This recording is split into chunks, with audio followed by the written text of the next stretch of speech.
Hey, it's going on YouTube, so you know best. This is my WWDC prediction videos. And WWDC, which is the Worldwide Developer Conference that Apple holds every year, where they get a lot of developers together, talk about a lot of cool things. But the first day of this conference is the keynote, which should be headed by Steve Jobs. He's going to talk about all the new products coming from Apple. So this is my prediction video. And the first, I'm going to hit the software. Now, Final Cut Pro, which is used by many people here on YouTube, may be getting an update as well. Final Cut Pro is kind of a little overdue for an update, and they'll be updating now. There was a rumor that it's going to be dumbed down. Kind of the user interface is going to be a little bit more user friendly for newcomers to Final Cut Pro, but that's not going to be the case. An Apple representative came out and just squashed that little rumor. But I can see Final Cut Express, which is Final Cut Pro's little brother and definitely a cheaper option, could get a little bit dumbed down, just like iMovie, to be a little bit more easier to use. Now, speaking of iMovie, the iLife suite, iLife 2010, could get previewed at this event, and I can really expect to see iPhoto, iWeb, and iDVD to really get hit hard as far as some remakes of those things, because definitely iDVD sucks.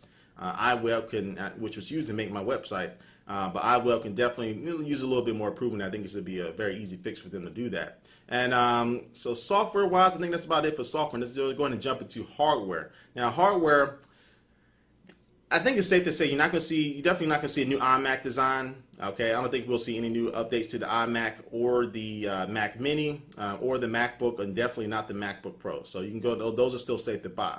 Now we'll probably see an update to the Mac Pro, which is definitely overdue for an update. They may begin the Intel new 6-core processor, not quad-core, but it'll be a 6-core processor put into that thing with the option to get 12 cores total into the Mac Pro. Now, Intel's been a little bit short in the supply though, so we don't know whether that's going to happen or not, but we can probably see a little preview about the Mac Pro. So I'll still say wait to buy a Mac Pro. The MacBook Air could be getting a little spec update, not a design change, but a spec update as well at WWDC. iPad's pretty safe to buy again, it just came out. Talk about the iPod Touch. Now, if you know, recently the iPod Touch got leaked again. This is the iPod Touch with the camera. Now, I still don't think this will happen until September. September is when they update the iPod's lineup.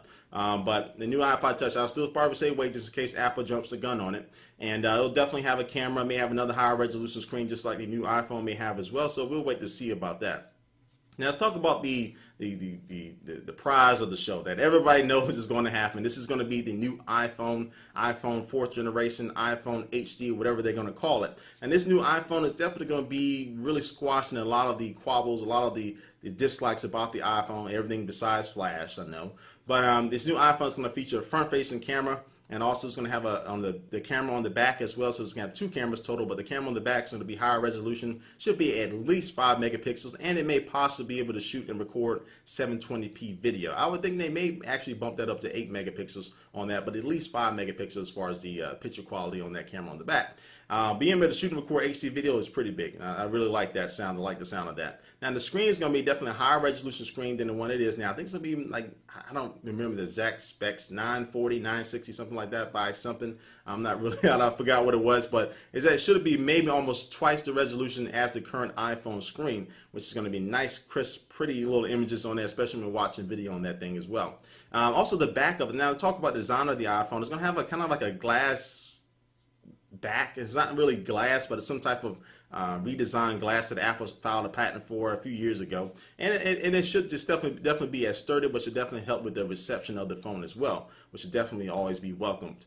And overall design of it is definitely going to be changed to make room for the increased battery life on this thing as well. So design is a little bit more squared off, but that's to add a little bit more room for the battery life, which should definitely be impressive over the 3GS and now definitely the 3G iPhone as well. And of course, this is going to be coming with the iPhone 4.0 software update, which we already did a video about already. I'm not going to hit that again, but I will expect to see some new features about the 4.0 software update that we just haven't seen before. Now, one new thing that came out with the beta for the iPhone 4.0 software update, and there is now an option for tethering, and I would think that would be exclusive to the iPhone HD or iPhone 4th generation. There's an option for tethering with AT&T, and again, we'll see some other cool things come of that. People are also talking about a little iLife mobile, maybe possibly coming to the iPhone. That'll actually be pretty cool itself, but it's pretty much safe to say. So AT&T has already started, looks like started, changes people's early upgrade dates who have purchased the iPhone in the past to this June. So it's pretty much safe to say we'll see the iPhone this June. So they'll announce it at WWDC. We'll probably see it be released, I think, like June 22nd on June or June 29th, something around that time frame.